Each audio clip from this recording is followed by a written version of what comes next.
बेडरुमसम्म जाने हरकत गर्यो। यद्यपि जे व्यवहारहरू भए ती सामान्यतया भन्दा केही बाहिर छ। रवि लामिछानेको हकमा सामान्यतया भन्दा पृथक उदाहरणहरू पटक पटक प्रवेश भइरहेका छन्। भिन्न व्यवहारहरू भइरहेका छन् सामान्यतया भन्दा बाहिर रहेर।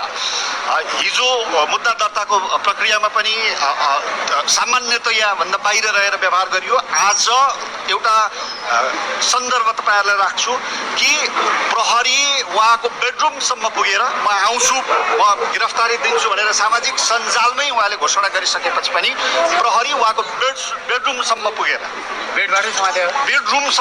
उहाँलाई लिआएको छ। र त्योभन्दा अर्को रोचक, प्रहरी आएको करिब 45 मिनटपछि अदालतको आदेश र पक्राउ पूर्जी आइपुग्यो।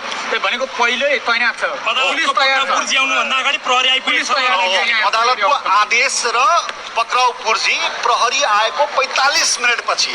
एक त उहाँहरूले मोबाइलमा छ भनेर भनिरहनु भएको थियो सुरुमा, पूर्जी होइन अदालतको आदेश र दुवै कुरा। तर हामीलाई यसको हार्ड कपी चाहिन्छ भनेपछि उहाँहरूले मगाएर भनेको यति हतारमा हुनुहुन्थ्यो कि उहाँहरू रवि लामिछानेकै भाग्ने मान्छे हो कि भन्ने शङ्का पर्यो होला। यद्यपि उहाँले स्वयं घोषणा गरिसकेको सन्दर्भमा उहाँहरू धेरै हतारमा र सामान्यतया व्यवहार पनि प्रहरीले गिरफ्तार गर्न आउँदा पक्राउ गर्न आउँदाखेरि आधारभूत रूपमा मानवीय व्यवहार गर्नुपर्ने हो।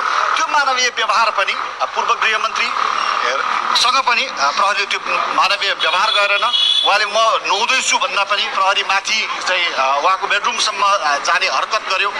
यद्यपि जे व्यवहारहरू भए ती सामान्यतया